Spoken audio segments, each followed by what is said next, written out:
Hi everyone, Coach Nikki back again, and I've just got another video with a couple of tips for you today. I asked this weekend on my Facebook for some tips or for some questions from some of my friends, and I had a couple friends respond with some really good questions, and basically it comes down to two questions. Number one is, how do I eat well and exercise well when I'm either really busy or traveling a lot? And the other one was how to keep that metabolism up. And basically I can break this down into just a couple quick tips for you. So I thought I'd do that for you now. So the first one is if you're traveling a lot or if you're really busy and you end up finding yourself eating out a lot, the first thing I'm going to say is try to get on the websites of the restaurants that you're going to go to ahead of time so you can plan out what you're going to eat ahead of time. That's a big thing for me that I had to learn how to do. Just so that I would feel confident making a good decision when I went to a certain restaurant, because sometimes you're going to order something that you think is healthy, but it really isn't because they put a lot of cheese or a lot of butter in it that you don't realize. So making a healthy decision ahead of time when you get to a restaurant is a really good way to go. Sometimes that's not possible. So when you get to a restaurant that you couldn't check those things out ahead of time, make sure you always order the grilled instead of the fried and not the gravies and the cream sauces. And that's kind of common sense, but just try to make your best choices you can and don't beat yourself up about it if you happen to make a choice that maybe wasn't the best. It's one day, it's one meal, you're gonna be fine. So as far as eating on the run, and a lot of times I'll bring a snack to work, or if I'm out running errands and I know that temptation for me to stop and get a hamburger is going to be there, because I do like a hamburger. If I know that temptation is going to be there, then what I'll do is pack ahead. And a couple different things you can pack.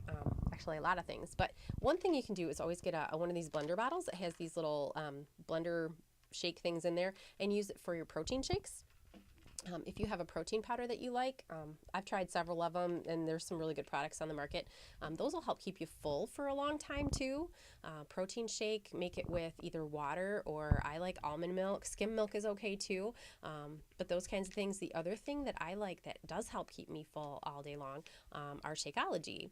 I use one of these every day. I usually get the big bag for myself for at home, but these are great for traveling. I just sent some with my husband, who's a truck driver, this week, so he can try them for the first time. He's kind of excited. I'm really excited that he's trying them, because I think he's going to like how full he stays throughout the day, and it's going to give him a whole day's worth of nutrition too, which is really awesome. So Shakeology, best meal of the day. Just thought I'd show that shout out as well at you. Another thing that I do a lot at work, because I usually have a break at work, I take an insulated bag. This one is from the 31 company, and yes, it's pink, so no, this isn't going to be good for everybody. But what I like about this is it is an insulated bag, and it actually comes in 2 sizes now. This one does. This little snack size is really kind of cute. But what I pack in mine a lot, you can always pack yogurts and cheese sticks and that kind of thing, and then they'll stay cold all day if you put an ice pack in there. But I pack up a lot of fruit in mine. I love apples. These little cuties are great. These little oranges, they're 35 calories and they're really good, and they makes just a good snack. But I pack up fruit a lot of times to take with me to work so that I don't get hungry before lunch and start snacking on stuff that I shouldn't be snacking on, like cookies and stuff like that. Another thing that I do is pre-pack little bags of, these are raw almonds. This is 1 serving size. I weighed it on my food scale that I have in the kitchen. When you get a whole bag of them, it comes in this big of a bag, which is actually 15 servings in here. So make sure you don't sit down with a whole bag of that, because that's going to be a lot of calories. This is 180 calories right here. But it's chock full of good nutrients and good fats, healthy fats, because we do need some good healthy fat in our diet. So those are my food tips. Check ahead at the restaurants, make the best choices that you can at restaurants, and pack snacks as often as you can. That'll help keep you on track till you can get to your next meal full of good healthy stuff. The exercise part, when you've got either little kids at home, or if you're working, if you're traveling a lot for work and you don't have access maybe to a gym or to your normal routine that you would normally do, of course, a lot of the Beachbody videos are very portable and accessible for taking with you, that don't need a lot of equipment and that kind of thing. But if you don't have access to those, there is also something you can do on YouTube called search for a YouTube search for Tabata, which is spelled T-A-B-A-T-A. And that is just a really nice little word for a very high intensity 4-minute workout. I'm not even kidding, 4 minutes. It's 20 seconds of high intensity work with a 10-second rest, and that repeats 8 times for a total of 4 minutes. What you can do in those 4 minutes is anything that you're able to do. Say you've got an injury and you can't do jumping jacks because your knee is hurt. Well, you can do something else. Can you hold a plank for 20 seconds? Can you do push-ups for 20 seconds? Can you do sit-ups for 20 seconds? Can you do tricep dips on a chair for 20 seconds? Whatever you're able to do. Of course, I like the higher intensity, the better. The things that are going to get your heart rate up, the better.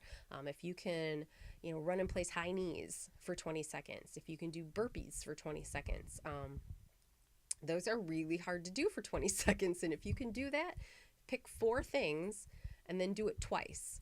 So that would be a total of a 4-minute workout, because you're going to do 20 seconds on, 10 seconds off. But if you YouTube search it for Tabata, you'll definitely find some ideas there. There's tons of videos on it, and I've watched some few and done several of those myself. So anyway, those are a couple good ideas. So work out when you're traveling. Get your kids involved. If you've got kids at home and they're underfoot all the time, you're going to say, let's make a game out of this. Mommy's going to do a workout. You're going to do it with me. So Simon says 20 seconds of jumping jacks, and you go as fast as you can, and everybody's giggling, and by the time you're done, it's fun. Everybody's had a good time, and now you're ready to move on to the rest of your day. Go read a book or whatever. But those are easy things to do in hotel rooms too. There's no equipment necessary for most of that. I mean, sure, you can lift weights if you've got them, but if you don't have them, that doesn't mean that you don't need to work out. So quick, easy things, 4 or 5 minutes before you take a shower in the morning. If you're in a hotel room, you can do something like that. Nobody's going to yell at you for doing a few jumping jacks in the morning. And if they do, they need to just join you, because it's always a good thing. So anyways, those are my tips for the day. I hope you have a wonderful day. Give me a shout out if you want to have any questions that you want me to answer on my next video, and I'll talk to you soon. Bye.